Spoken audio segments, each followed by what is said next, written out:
మేషరాశి వారికి ఈ వారం మిశ్రమమైనటువంటి గ్రహస్థితి గోచరిస్తూ ఉన్నది.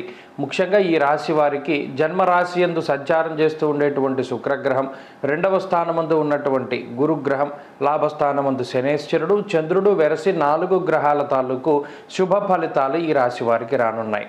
ఈ గ్రహ సంపత్తి వల్ల ఈ వారంలో ఆర్థిక స్థితిగతులు మరీ ముఖ్యంగా ఆరోగ్యపరమైనటువంటి విషయాలు, ఆర్థిక పరిస్థితులు, అలాగే ఇవన్నీ కూడా ఆనందదాయకమైనటువంటి వాతావరణంలో ఉండబోతూ ఉన్నాయి. ప్రత్యేకించి గురుగ్రహం యొక్క మార్పు జరిగిన తర్వాత లాభస్థానమందు శనేశ్వరుడు కానీ, శుక్రుడు జన్మ రాశి స్థితి కానీ, అలాగే గురుడు 2వ స్థాన స్థితి కానీ, ఇవన్నీ కూడా ఆర్థిక పరమైనటువంటి ఎదుగుదలని సూచిస్తూ ఉన్నాయి. అనగా ఈ మే నెలలో ఈ 3వ వారంలో ఉండేటువంటి పరిస్థితులు ఉద్యోగపరంగా కానీ, వ్యాపార పరంగా కానీ ఏమైనా ఆర్థిక లాభాన్ని కలిగించేటువంటి విధంగా ఉద్యోగంలో ఉన్నటువంటి వారికి ప్రమోషన్లు లేదా వ్యాపార లాభము, ఉద్యోగపరమైనటువంటి గుర్తింపు లేదా సన్మాన సత్కార్యములు పొందేటువంటి పరిస్థితులు ఇవన్నీ కూడా ఈ గ్రహస్థితి వల్ల మేషరాశి వారికి ఇవన్నీ కూడా సంభవించబోతూ ఉన్నాయి.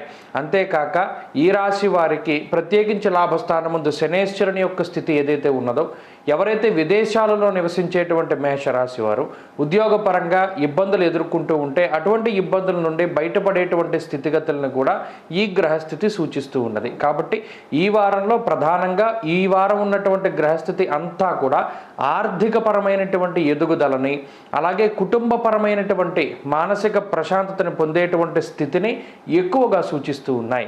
అంతేకాకుండా దూరత్ర ప్రయాణాలు చేయాలి అనుకునేటువంటి వారు, తీర్థయాత్రలు, పుణ్యనది స్నానాలని ఆచరించాలి అనుకునేటువంటి వాళ్ళందరికీ కూడా ఈ వారం గ్రహస్థితి కలిసి వస్తుంది. అలాగే ఆరోగ్యపరమైనటువంటి ఎదుగుదల కనబడుతూ ఉన్నది. మరి ముఖ్యంగా తోబుట్టువులతో ఉండేటువంటి సఖ్యత పెరుగుతూ ఉంటుంది. అంతేకాక ఉద్యోగపరమైనటువంటి విషయాలు చాలా సానుకూలంగాను, అలాగే వ్యాపారపరమైనటువంటి విషయాలు చాలా లాభసాటిగాను కనబడుతూ ఉన్నాయి. మరి ముఖ్యంగా మీరు తలపెట్టేటువంటి ప్రతి కార్యము కూడా అవి శుభ కార్యక్రమాలు, పుణ్య కార్యక్రమాలు ఏవైనా సరే అవన్నీ దిగ్విజయంగా మీరు పూర్తి చేయగలుగుతారు. ప్రణాళికాబద్ధమైనటువంటి జీవనాన్ని గడపగలుగుతారు. విద్యార్థులకి గ్రహగతులు చాలా అనుకూలంగా ఉన్నాయి. స్త్రీలకు ప్రత్యేకించి ఈ గ్రహస్థితి మానసిక ప్రశాంతతని, ఆరోగ్యాన్ని కలిగిస్తూ ఉంటుంది. మేషరాశి వారు ఈ వారం మరింత అనుకూలమైనటువంటి ఫలితాలని సాధించడానికై విష్ణు సహస్రనామ స్తోత్రాన్ని పారాయణ చేస్తూ ఉండడం చెప్పదగినటువంటి సూచన. ఈ వారంలో కలిసొచ్చేటువంటి రోజు శనివారంగా చెప్పవచ్చును. అదృష్ట సంఖ్య 1, అదృష్ట వర్ణము లేత పసుపు రంగు. తదుపరి వృషభ రాశి.